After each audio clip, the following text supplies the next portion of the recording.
자, 그러면 이제 우리 금융상식에서 이제 예금 해설 강의 연결해서 들어가도록 하겠습니다. 자, 먼저 이제 1번 문제.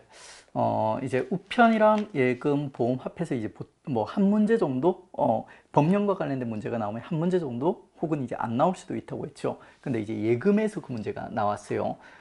그래, 이제 이번 강의 같은 경우는 짧은 시간에 이제, 그리고 우리가 이제 그 짧은 시간에 문제를 갖다 대비하는 과정에서 법령과 관련된 거는 정말 중요한 것 빼고는 어차피 제키고 들어갔어요. 그게 뭐 우편에서 나왔어도 그렇고, 예금에서 나왔어도 그렇고, 보험에서 나왔어도 그렇고, 시간 대비 그 공부의 이제 효율이 떨어진다고 생각해서 공부할 때부터 이제 제키고 들어갔어요. 그래, 이제 이 문제는 뭐 이제 제가 이제 가르친 과정에서 이제 풀 수 없는 문제였습니다. 그리고 이제 그게 나름대로 저는 이제 효율적인 접근 방법이었다고 아직도 생각을 해요. 하지만 이제 우리가 일단 기출에 나왔으니까 한번 같이 풀어는 보겠습니다. 1번 보시면은 가다, 우체국 예금 보험에 관한 법률 및 동법 시행규칙에 대한 설명이다. 가로 안에 들어갈 내용으로 옳은 것은, 자, 가번은 제가 이제 그 법령을 안 다루다 보니까 안 다룬 내용이었어요. 그래, 요게 이제 그 우보와 관련된 법률 있죠. 법률에서 시행규칙의 예금 20조와 관련해서 있죠. 요게 그러니까 매년 이해, 편입은 매년 이해한다는 내용이 들어가 있다고 합니다. 그래가지고 이제 이해. 하지만 저는 시험장에 있지 않습니까? 시험장에 들어갈 때 이 내용을 갖다 모르고 들어갔어요. 그래서 1번은 이제 삼각형 친 상태에서 이제 2번으로 들어갔어요. 나로 들어갔어요. 근데 이제 나에서 보니까 우체국 예금의 예금자로서 우본이 정하는 기간 이상 월부금을 납부하거나 우정사업본부장이 정하는 기간 이상 예치한 자의 예금의 몇 퍼센트 범위에서 만기 전에 지급을 청구할 수 있다. 제가 이 내용을 보지는 못했는데 이것과 거의 비슷한 내용을 봤는데 거의 90에서 한 95% 있지 않습니까? 요 정도 범위 내에서 만기 전에 미리 지급하는 있죠. 요런 그 예금 상품들이 꽤 있더라고요. 그래서 이거는 80하고 90 경쟁했을 때 이거는 80 아니다. 적어도 이제 90 이상일 거다. 이렇게 생각을 해서 요거는 나번에 있지 않습니까? 90%로 저는 접근을 했습니다.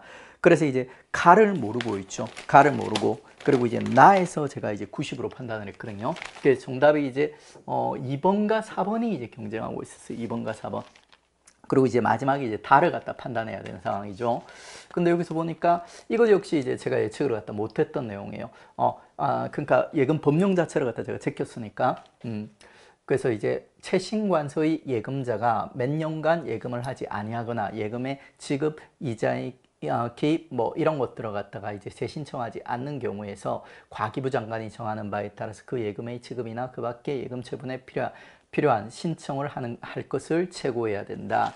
이거를 갖다 이제 최고하는 이 기간이 있지 않습니까? 기간을 갖다 몇 년으로 잡을 건가? 여기서 제가 이제 5년을 선택해서 전 틀렸거든요. 틀린 이유가 뭐냐면은 이게 예금 채권의 소멸시효 있지 않습니까? 상법상 일반적인 은행 같은 곳에 예금 채권의 소멸시효가 이제 5년이라는 걸 제가 본 적이 있거든요. 그래 그거랑 비슷하지 않을까 해서 이제 5년으로 접근했어요. 이 문제는 어차피 이제 원래 시험 접근하면서 시작하면서 있지 않습니까? 이런 내용을 갖다 제키고 들어간 거기 때문에 이 문제는 틀리고 나서 이제 아쉽진 않았습니다. 그런데 이제 적어도 이제 나번 정도에서는 우리 이제 지금까지 우리가 배웠던 우편 상식에서 어느 정도 이제 비벼볼 만했죠.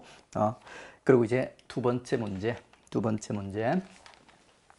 자, 예금의 입금과 지급에 대한 설명으로 옳지 않은 것은, 자, 이 문제도 뭐 거의 이제 예측했던 문제가 거의 정확하게 나온 거죠. 그러니까 지금 보시면 이제 예금의 입금과 지급에 대한 설명으로 옳지 않은 것. 금융에서는 예금 청구서에 금액 비밀번호 청구일자 등이 정전되는 경우 반드시 있죠. 정정인을 받거나 새로운 전표를 작성하도록 해야 된다. 우편인 같은 경우는 금액이라든지 이런 것들이 이제 변경이 되게 되면은 정정인 받는 게 아니라 무조건 새로 작성을 해야 되거든요. 그런데 여기 그 금융 예금에서는 있지 않습니까? 새로운 전표를 작성할 수도 있지만 정정인을 받아서 처리할 수도 있습니다. 그래서 1번 선지 맞는 거고요. 그 다음에 이제 2번, 3번, 4번과 관련된 내용을 제가 아주 깔끔하게 정리를 해드렸는데, 오입금 같은 거 있지 않습니까? 계좌로 보내든 아니면 뭐 입금을 하든 혹은 이제 뭐 가다 입금이든 이런 것들이 있지 않습니까? 이런 것들이 누가 실수를 했나를 제가 잘 보라고 했어요. 누가 실수를 했나? 만약에 우리가 있지 않습니까? 실수를 했으면 오입금을 한 다른 사람한테 넣어버렸으면 이건 함부로 못 뺀다고 했어요. 그 사람이 돌려보내야 돼요. 그런데 그게 아니라 있지 않습니까? 은행에서 잘못 입금을 하거나 과다 입금을 하거나 뭐 송금을 하거나 이체를 하거나 이런 경우가 있지 않습니까? 이런 때는 은행이 알아가지고 있지 않습니까? 그 사람한테 허락을 안 받고 바로 다시 뽑을 수 있다는 거, 그것만 잘 기억하라고 했어요. 그 보시면 이제 직원이 실수를 했죠. 입금 조작을 잘못한 경우, 이런 경우에는 차고 계좌 예금주의 동의 있어야 된다, 없어야 된다? 없어도 바로 취소 처리하고 정당 계좌에 입금할 수 있다. 이게 원칙이에요. 그 다음에 금융회사는 실제로 받은 금액보다 과다한 금액 통장 등에 발행한 경우, 또 누가 실수를 했어요? 금융회사가 실수를 했죠. 그럼 그거 바로 준회가 알아서 바로 잡을 수 있게 되어 있어요. 초과 입금 금액을 인출하면 된다. 이런 식으로 되어 있지 않습니까? 그런데 이제 송금인 우리예요. 우리가 차고 송금을 한 경우는 어떻게 된다고 했어? 그거 못 한다고 했지 않습니까? 우리가 알아서 못 뺀다고 했죠. 그러니까 이런 경우에는 자, 그러니까 차고 송금을 받은 사람 있지 않습니까? 받은 사람, 제3자. 그 사람이 안 돌려주는 경우에는 우리가 함부로 돈을 못 뺀다고 했어요. 그런 경우에 이제, 우리를 보호하기 위한 있지 않습니까? 제도가 이제 신설이 됐어요. 반환지원 청구 있지 않습니까? 요 예금보험공사에서 반환지원 청구라는 새로운 서비스가 교재에 새로 이제 등재가 됐다고 했습니다. 눈여겨봐두라고 했죠. 그것과 관련된 내용을 갖다 보시면은, 자, 차고 송금한 경우 송금인은 먼저 있죠. 금융회사를 통해 가지고 수취인에게 반환 요청을 할 수 있다고 했어요. 이 과정을 갖다 먼저 거쳐야 된다고 했습니다. 그런데 이거를 이렇게 했음에도 안 돌려줬을 때 반환을 거절한 경우에 있지 않습니까? 예금보험공사에 반환 지원 신청을 갖다 할 수 있다고 했어요. 세부적인 내용 만나보겠습니다. 반환이 거절된 경우에 반환 거절일로부터 1년 이내, 1년 이내 어디서 본 것 같죠? 근데 이 1년 이내가 있지 않습니까? 반환 거절일이 아니죠. 그러니까 그럼 언제로부터? 그러니까 바로 차고 송금이 있은 때로부터 1년 이내입니다. 그러니까 뭔가 약간 어떤 사건이 일어난 때로부터 기산점이 산정이 되지 않습니까? 근데 문제가 되는 상황 자체는 반환 거절일이 아니라 차고 송금을 했던 그 사건 자체가 문제가 되는 거잖아요. 그래가지고 이걸 좀 크게 염두에 두고 암기한 건 아닌데 딱 봤을 때 이거 뭔가 좀 이상한데, 이게 아니라 뭐 이제 다른 시점 요거였는데 이거를 갖다 현장에서 시험장에서 바로 딱 끌어내지는 못했어요. 근데 이 반환 거절일은 아닐 것 같다 있죠. 요거보다 좀 더 근본적인 뭔가 사건의 근원이 되는 그 시점일 것 같다, 이런 느낌에서 4번을 갖다 크게 어렵지 않게 정답을 끌어냈습니다. 자, 그 다음에 이제 3번 보겠습니다. 상속. 이것도 이제 딱 예상된 문제였죠. 상속가계도 자, 씨가 죽은 거요. 씨가 죽고 사망하고 있지 않습니까? 그 상속이 이제 이루어지는 거예요. 근데 보니까 부인, 영순이 배우자. 원래는 1순위지만 제가 이 영순이라는 별명을 갖다 붙였죠. 배우자. 그 다음에 이제 자녀가 1, 2, 3 있고, 그 다음에 이제 지의 자녀가 또 있고 이러네. 씨가 사망할 당시 지가 상속 결격자였자면 지가 어떤 사유로 상속 결격자가 돼버렸어요. 그러면 이제 상속받을 사람은 누구인가? 일단 D가 있겠죠. 영순이니까. 그 다음에 E가 있고 F가 있겠죠. 그 다음에 지가 상속 결격자라도 그 지의 자녀들이 대습 상속으로 갖다 받을 수 있지 않습니까? 그래서 이제 총 4명이 돼야 되는데 3명이라고 했으니까 이건 틀렸습니다. 자, 그 다음에 이제 C가 있죠.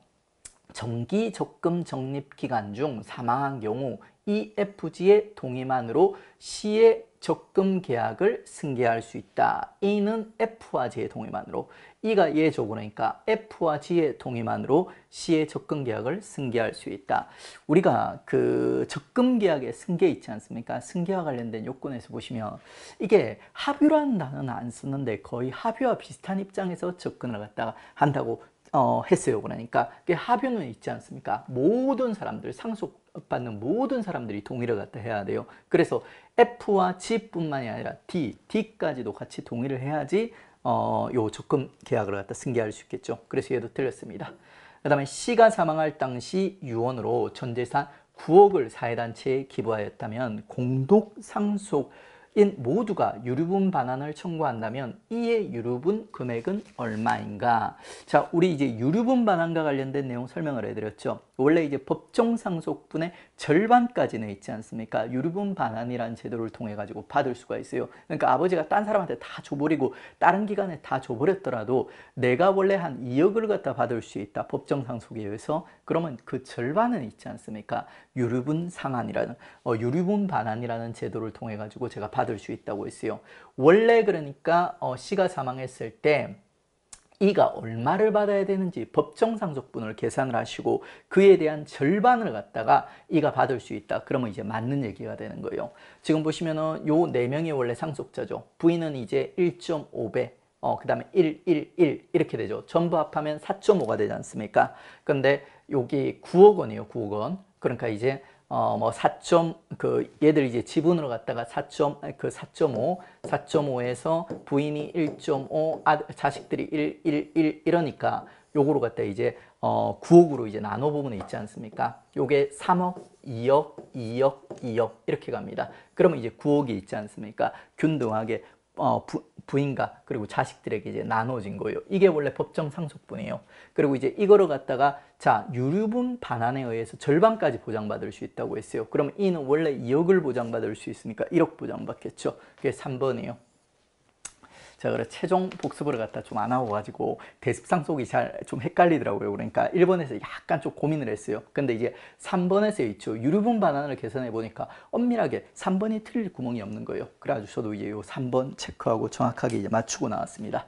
그 다음에 이제 합유설에 의하면 C의 사망 당시 F가 행방불명인 경우 F의 상속분을 제외한 나머지 상속분은 각 상속인 요청에 따라서 분할 지급할 수 있다. 제가 그 재산을 갖다가 이렇게 같이 여러 사람이 이제 공유하는 방식에 대해서 세 가지 단어로 세 가지 형태로 이제 정확하게 정리를 해드렸어요. 총유화 있지 않습니까? 공유가 일단 있다고 했어요. 총유는 완벽하게 하나로 결합되어 있어서 분할이 거의 힘든 거로 갖다 얘기하는 거예요. 그 다음에 공유는 대충 결합해 있어 가지고 나누기 쉬운 형태를 얘기한다고 했어요. 그리고 그 중간에 있는 형태가 합유라고 했어요. 합유. 가지고 이제 합유 같은 경우는 재산을 갖다 분할하려면 모든 재산권과 관련된 모든 구성원들이 있지 않습니까? 이 사람들이 동의를 했을 때 분할이 가능하다고 했어요. 이 경우도 이제 합의지 않습니까? 합의서에 의하면 지금 F까지도 동의를 해야 돼요. F도 재산권이 있으니까 이 일부에 이제 상속권이 있으니까. 근데 F가 행방불명이 됐지 않습니까? 그러니까 이 경우에는 있죠. 분할이 불가능합니다. 합의서에 의하면은. 그래서 4번도 틀린 거예요. 자, 그 다음에 이제 여러분들 이제 4번 보겠습니다. 4번 문제. 자, 채권과 관련된 문제죠. 채권의 유형이라든지 채권의 이제 개념과 관련된 문제인데 어려운 문제가 아니었어요. 이것도 충분히 예측할 수 있는 그런 문제였습니다. 채권은 정부, 지자체, 금융회사 또는 신용도가 높은 주식회사 등에서 발행하므로 채무 불이행 위험이 상대적으로 낮다. 제가 어음과 비교해 설명을 해드렸어요. 어음과 채권이 거의 비슷해요. 그러니까 근데 어음보다 채권에 있지 않습니까? 더 안전하고 그러니까 채무 불이행 위험이 낮다. 이렇게 얘기를 해드렸습니다. 그 채권은 아무 데서나 발행을 못한다고 했어요. 어느 정도 신용도가 높은 안전한 기관에서만 발행할 수 있다고 했어요. 그 기관이 정부, 지자체, 금융회사, 그리고 회사 같은 경우는 주식회사 같은 경우 있지 않습니까? 신용도가 높은 주식회사 같은 경우라고 말씀을 드렸습니다. 그래서 이제 정확한 선지 1번, 거의 개념적인 설명이죠. 어음과 이제 구별할 수 있는. 그 다음에 이제 이 채권의 이제 종류가 이제 다양한데 가장 대표적인 종류가 자, 채권이니까 본드죠. B, 3대 본드가 있어요.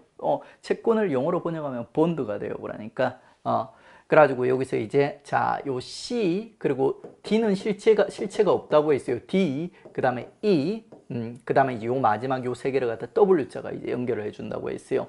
첫 번째가 이제 CB, 두 번째가 BW, 세 번째가 이제 EB 해가지고 CB가 이제 Convertible Bond 해가지고 요게 이제 전환사채가 되고요. EB가 Exchangeable Bond 해가지고 이제 교환사채가 된다고 했습니다.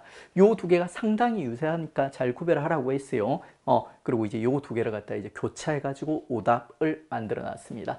전환사채는 있죠. 발행회사가 보유 중인 타 회사의 주식을 보유하게 되는 반면, 자, 이 전환사채 정의가 아니라 이게 교환사채 정의예요. 그 다음에 교환사채는 발행회사의 주식을 보유하게 된다는 점. 이게 또 이제 전환사채의 정의고요. 그러니까 딱 크로스하기 좋은 전환사채와 교환사채 있지 않습니까? 이 두 개를 크로스해서 오답을 맞는 거예요. 이게 딱 예측된 형태의 문제이기 때문에 이것도 뭐 거의 거저주는 문제라고 보시면 되죠.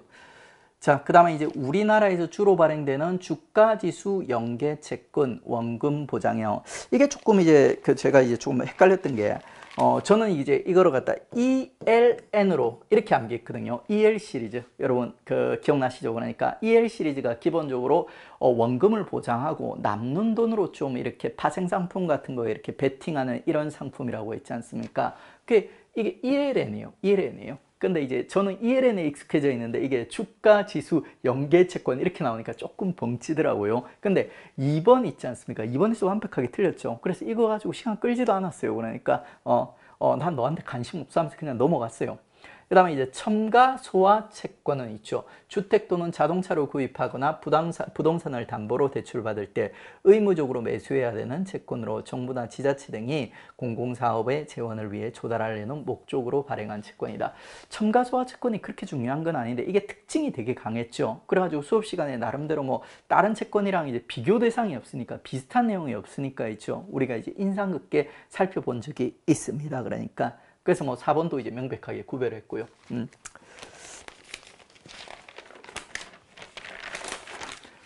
자, 그 다음에 이제 5번. 저는 이제 이번 시험 중에서 1번은 원래 이제 책 끼고 들어간 거였어요. 그리고 이제 2번이 제일 안타까웠어요. 5번을 제가 틀렸는데, 이 5번을 이제 이게 충분히 나올 수 있다고 예측을 했어요. CD ATM과 관련된 문제인데, 이제 하나씩 이제 풀어보면서 있죠. 풀어보면서 제가 이제 뭘 예측했었고 어디서 틀렸는지 어디서 낚였는지 설명해 드리겠습니다. 1번은 이제 우체국 스마트 ATM은 기존 ATM 서비스뿐만이 아니라 계좌 개설, 체크카드, 보안 매체 발급, 비밀번호 변경 등이 가능하다. 스마트 ATM은 기존의 ATM보다 훨씬 더 이제 기능이 뛰어나다고 했죠. 그러니까 가지고 이제 요거는 이제 인증 방식부터 거의 공인 인증과 거의 비슷한 것까지 인증이 가능해요. 그래서 얘들은 계좌 개설이라든지 체크카드, 보안 매체 발급, 비밀번호 변경 같은 이런 있지 않습니까? 기존 ATM이 못하는 것들도 전부 다 이제 가능하게 됐다고 했습니다. 그래서 요거는 이제 뭐 그냥 맞는 거고요. 니은이 문제였어요. 니은이.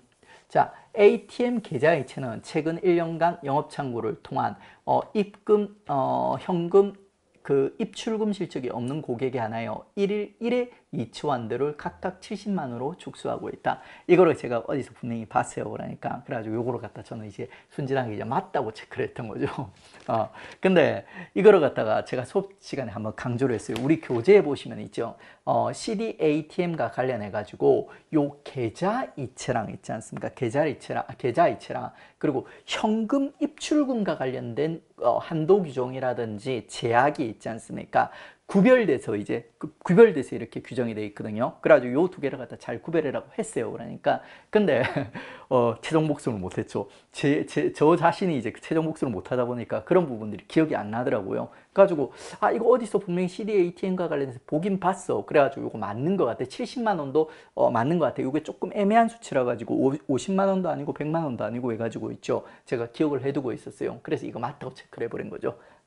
근데 이제 요게 틀린 게 계좌이체가 아니라 현금 입출금과 관련된 내용이었어요. 그리고 이제 선지 자체도 있죠. 요 니은을 확실히 아냐 모르냐에 따라서 정답이 갈리게 이렇게 문제가 구성이 된 거예요. 상당히 이제 고난도로 문제를 갖다 잘 뺀 거예요. 그러니까 제대로 공부한 학생들은 맞출 수 있고 있죠. 제대로 공부를 못한 학생들은 맞추기 힘든 1번 선지 같은 거 있지 않습니까? 이런 거는 변별력이 솔직히 좀 떨어져요. 그러니까 요 이제 5번 요런 문제들이 이제 변별력이 높은 애 있죠. 고수들과 하수들을 갖다 이제 구별할 수 있는 이런 문제라고 볼 수 있죠. 잘 만든 문제입니다. 그 다음에 이제 디귿번 CD ATM을 이용하기 위해서는 현금카드나 신용 체크카드 등이 있어야 되지만 최근 기술을 발달로 휴대폰 바코드, 생체인식 이런 거 이용할 수 있고 이용 매체 없어도 이용 가능하다. 이건 너무 상식적인 내용이죠. 맞고. 그 다음에 이제 보이스피싱 방지를 위해서 수취계좌 1회 기준 100만 원 이하 이체 금액에 대해서 CD ATM 인출 시 입금된 시점으로부터 10분 이후 인출 이체가 가능하도록 하는 지연 인출제가 시행되고 있다. 이 부분은 제가 정확하게 구별한다기보다는 적어도 리을 선지를 정확하게 판단을 했어요. 이 10분 있지 않습니까? 10분만 인출을 지연해가지고 이게 실효성이 있을까요, 없을까요? 10분 금방 가지 않습니까? 가지고 이 10분은 뭔가 너무 짧다는 느낌이 들었어요. 이게 정답이 30분인데 있죠. 30분인지 몇 분인지는 정확하게 기억을 못했어요, 제가. 최종 복수를 못하면 이렇게 됩니다. 그런데 적어도 10분이란 거는 상식적으로 봤을 때 너무 짧다. 만약에 이 교과서에 10분이라고 이렇게 비상식적으로 짧게 나왔다면 내가 분명히 이걸 갖다가 뭔가 특이하다고 포인트를 잡아놨을 거야. 근데 내가 봤을 때 이 정도면 되겠는데 이 정도 수준이었거든요. 그래서 이제 가차없이 리을도 제꼈죠. 그래서 저는 이제 4번을 체크했습니다. 근데 정답은 있죠. 1번이었죠. 이 문제가 이제 제일 좀 아까웠지만 뭐 제가 이제 어차피 시험 막판에 있죠. 예금을 포기하고 간 상태였기 때문에 이런 문제는 이제 틀리는 게 정상인 것 같습니다. 자, 그 다음에 이제 6번 넘어가겠습니다. 자, 6번은 이제 우체국 예금 상품에 대한 설명으로 옳은 것은, 자, 우체국 예금 상품을 제가 꽤 잘 정리를 효율적으로 잘 해드렸죠. 그러니까 이 문제도 이제 되게 자신 있게 풀었고, 수강을 했던 학생들도 이 문제 어렵지 않게 잘 풀었어요. 우체국 이제 생활 든든 통장 있죠. 우체국 예금 상품을 갖다 트라이앵글 요 해가지고 여기 수십 출금시 그리고 이제 거치시 그리고 적립식 해가지고 일단 자리를 갖다 나눠준다고 했죠. 그 중에서 이제 요쪽이 이제 전부 통장이라든지 예금 붙는 거치식 제품들이라고 했어요. 요쪽에서 생활 든든 통장이란 게 있는데 이게 제가 되게 중요하다고 했어요. 그러니까 중요하다고 한 이유가 뭐냐면은 보통은 이름을 보면 있죠. 대상이 누구고 이 통장의 특징이 어떤 거고 이런 게 나오게 돼 있거든요. 근데 안 나오는 애들이 간혹 있어요. 그렇게 많지가 않아요. 그러니까 가지고 얘들 이런 이름을 보고 그 대상이 특정되지 않는 애들은 꼭 이름을 갖다 주의해라면서 생활 든든 통장을 갖다가 제가 딱 들면서 있지 않습니까? 몇 번은 강조를 했어요. 그래서 저도 이제 요건 정확하게 기억을 했죠. 생활 든든은 있죠. 대상자가 산업재해 보험급여 대상자가 아니라 있지 않습니까? 노년계층 50세 이상 있지 않습니까? 실버 계층들 얘기하는 거예요. 그래가지고 요거 이제 무조건 딱 틀렸다고 깔끔하게 끊고 2번으로 접근을 했습니다. 그 다음에 여기서 이제 제일 헷갈렸던 선지는 우체국 가치모아 적금이었어요. 가치모아 적금은 여러 친구들이 이제 모여가지고 있죠. 뭐 해외여행이라든지 여행 같은 거 하기 위해서 돈을 모으기 위해서 있지 않습니까? 적금 같은 걸 갖다 드는 거예요. 그러니까 요 우체국 가치모아 적금에도 알림 서비스 이런 게 있거든요. 그러니까 얘도 그러니까 뭐 알림 서비스 이런 게 있어요. 그러니까 근데 이 우체국 가치모아 적금에 대해서 매주 알림 서비스를 통해서 목돈 모으기를 편리하게 가능한 적금이다. 이렇게 놓으니까 이게 뭔가 맞는 것 같으세요. 맞는 것 같은데 뭔가 좀 꺼림칙한 느낌이 있지 않습니까? 뭔가 이게 우체국 가치모아 적금에도 이렇게 알림 서비스가 있긴 한데 뭔가 좀 꺼림칙했어요. 뭔가 확신 안 갔어요. 가지고 이제 2번이 있죠. 살짝 세모 쳐놓고 넘어왔어요. 그리고 이제 이웃사랑 정기예금, 이웃사랑 정기예금, 정기예금은 있지 않습니까? 여기 딱 자리 잡고 있고 이웃사랑 정기예금은 사회적 취약계층이라든지 혹은 이제 뭐 사회봉사라든지 이런 거 하시는 좀 바람직한 분들 있지 않습니까? 이런 분들을 위한 정기예금이 이웃사랑 정기예금이었어요. 근데 여기에 대해서 종이통장 미발행 친환경이 핵심적인 키워드죠. 이런 거를 넣는다? 그 다음에 이제 ESG 연계 정기 예금이다. 제가 E가 environment라 했어요. 기억나세요? 그러니까 환경이랑 관련돼 있어요. 이 두 개가 결국에는 환경과 관련된 통장 상품이란 말이에요. 이게 이제 올해 새롭게 도입된 초록별 정기 예금이요. 근데 이런 특이한 있죠. 환경과 관련된 상품이 얘밖에 없었거든요. 그래가지고 이제 구별하기가 쉬웠어요. 얘도 이제 무조건 틀렸다 하고 나간 거죠. 그 다음에 마지막에 이제 4번이에요. 4번. 우체국 편리한 이 정기예금. 제가 이자 들어가는 상품이 3개가 있었어요. 이포스트 예금, 이포스트 정기예금, 그리고 편리한 이 정기예금 해가지고 3가지 상품이 있는데 이 3가지 상품 잘 구별하라고 했어요. 그러니까 이포스트 정기예금이랑 그 다음에 이제 이포스트 정기예금이랑 이포스트 예금이 있죠. 이 2개가 구별하기 어려워요. 그러니까 근데 다행히 있지 않습니까? 이 문제에서는 편리한 이 정기예금을 줬어요. 그래서 이제 크게 어렵지 않게 4번을 판단할 수 있었습니다. 여기 편리한이란 키워드가 들어갔죠. 얘는 이름에서 딱 보여줘요. 얘는 기본적으로 이전기예금인데 편리한이란 수식어가 붙기 위한 있지 않습니까? 여러 가지 특별한 서비스들이 제공이 된다고 있어요. 원래는 전기예금은 중간에 넣었다 뺐다 할 수 없죠. 근데 얘는 보너스 입금이라든지 비상금 출금이라든지 자동 재해치라든지 자동 만기 해지라든지 있죠. 이런 아주 편리한이 있죠. 이 서비스 들어갔다 가능하도록 한 거예요. 그래가지고 이제 4번이 명백하게 맞았어요.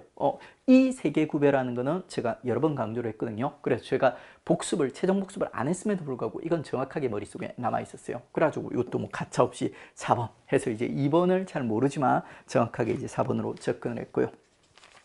자, 그 다음에 이제 7번 있지 않습니까? 자, 7번에서 우체국 체크카드에 대한 설명으로 옳은 것은 1번 법인용 체크카드의 현금 입출금 기능은 법인 임의단체에 하나여 선택이 가능하다. 제가 이 대상을 갖다가 정확하게 암기는 못했어요. 그런데 왜 이거를 틀렸다고 했냐면 하나여 나왔죠. 제한한다 이런 단어는 함부로 쓰는 게 아니거든요. 만약에 이 법인카드가 특정 대상에게 제한이 돼 있었다면 제가 이걸 갖다가 암기를 했을 거예요. 근데 제가 그냥 대충 기억을 한 기억이 나더라고요. 법인카드 뭐 법인이랑 비슷한 애들 쓰겠지 이 정도로만 암기를 한 기억이 나더라고요. 그래서 뭐뭐에 하나여 뭐뭐만이라는 선지 들어가면 이거 틀릴 확률이 상당히 높다고 했죠. 만약에 뭐뭐만이라면 그 부분을 강조를 해서 우리가 배웠던 기억이 나야 돼요. 그러니까 근데 전혀 없어. 그러니까 그래서 1번 깔끔하게 틀렸다고 체크를 했습니다. 그 다음에 이제 2번을 풀 때 있지 않습니까? 개인용 체크카드의 발급 대상은 우체국 거치식 예금 통장을 보유한 만 12세 이상의 개인이다. 우체국 그 통장이 만 12세 이상부터 만들 수 있습니다. 그래서 저 이제 일단은 이제 처음에는 이제 2번이 맞다고 봤어요. 1번 틀렸다. 그 다음에 이제 3번에 위탁업체를 통해서 발급받는 경우 고객이 카드 수령 후 우체국을 직접 방문하여 사용 등록하여야만 효력이 발생한다. 여기도 만자가 들어갔죠.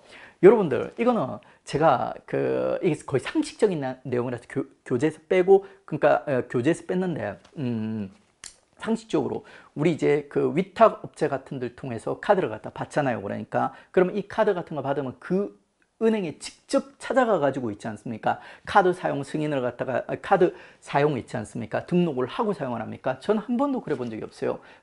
바로 이제 사인하고 사용할 수 있는 경우도 있고 있지 않습니까? 아니면 카드사 같은 데 전화를 한다든지 인터넷 같은 걸 통해 가지고 있죠. 사용 승인을 하고 사용할 수가 있어요. 그러니까 그런 상식과 그 다음에 만자가 들어갔죠. 만자 자체가 되게 위험해요. 그러니까 하나라도 예외가 들어가지 않습니까? 그러면 이제 틀릴 확률이 상당히 높습니다. 그래서 이거 거의 틀렸다 이렇게 판단을 했습니다. 실제로 이제 ARS라든지 스마트 뱅킹 있죠. 이런 걸 통해서 전부 등록할 수 있어요.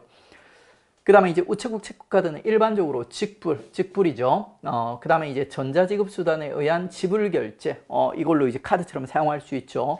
그 다음에 이제 현금카드, 통장 같은 거랑 연결돼 가지고 돈을 넣었다 뺐다 할 수 있죠. 그러니까 그 이외에도 우리 우체국 체크카드 상품 여러 개 봤죠. 수십 개 봤죠. 그러니까 그 상품별 특징에 따라서 다양한 기능 추가, 발급 형태의 선택이 가능하다. 맞아요. 틀려요. 여기는 특별한 내용이 하나도 없어요. 그러니까 이건 오류가 날래야 날 수가 없어요. 그러니까 그래서 4번이 정답인 거예요. 2번 제가 어디가 틀렸는지 잘 몰랐는데 그냥 4번이 틀릴 여지가 없어요. 그러니까 그게 어디가 틀렸냐면 이걸 놓친 거예요. 거치식 예금 수십출금이에요. 수십출금이에요. 근데 이제 거치식 예금이라고 이렇게 함정을 갖다 파는 거죠. 그러니까 자, 그 다음에 이제 8번 보기에 우체국 외환 업무에 대한 설명으로 옳은 것을 모두 고르면 외화 배달 서비스 이용 시 외화 수령 이런 신청일로부터 3영업일, 10영업일 이내에서 지정할 수 있다. 3일에서 10영업일 이내에서 지정할 수 있다. 자, 우리가 이제 그 외화와 관련된 환전이 직접 환전과 외화 환전 예약과 외화 배달 서비스 세 개를 갖다 이제 우리가 배우게 되거든요.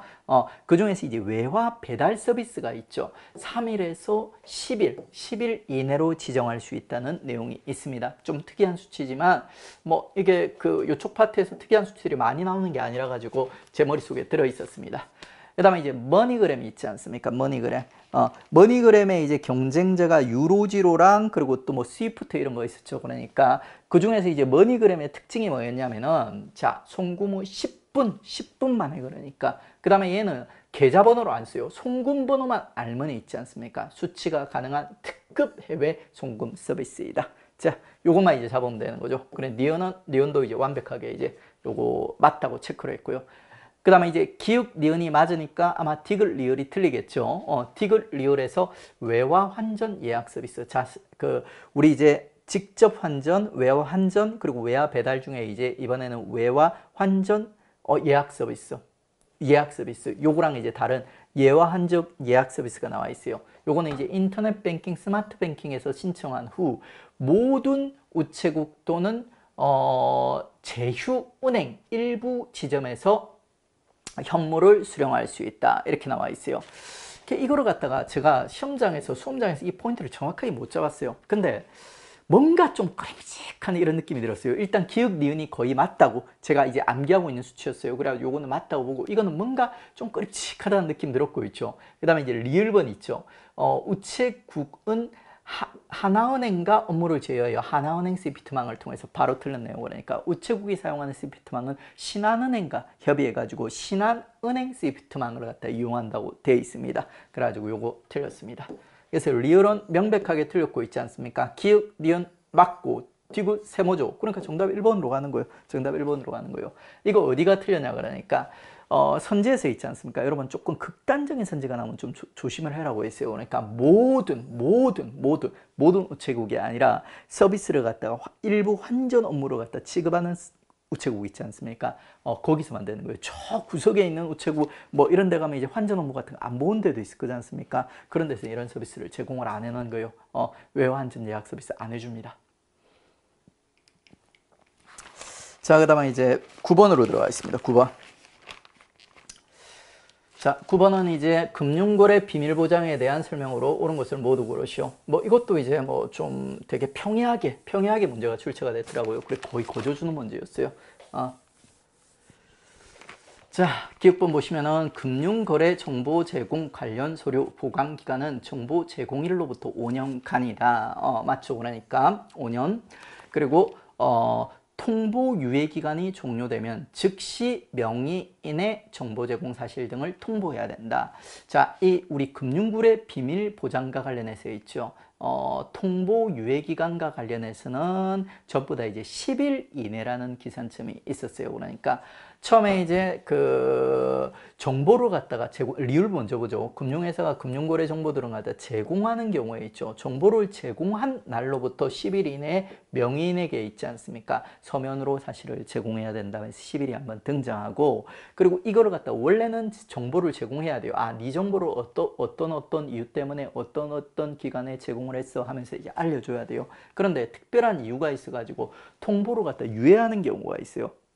그러면 이제 그 통보 유예를 갖다 하게 되면 통보 유예가 언젠가는 끝나겠죠. 그러면 그 통보 유예가 종료된 이후 또 10일 만에, 종료된 이후 10일 만에 있지 않습니까? 명인에게 이런 사실로 너 통보를 유예했어 하는 걸 갖다 또 알려야 돼요. 둘 다 10일이기 때문에 우리가 크게 어렵지 않게 쉽게 암기를 할 수 있는 포인트였어요. 근데 여기서는 이제 즉시라는 단어를 갖다 써버렸죠.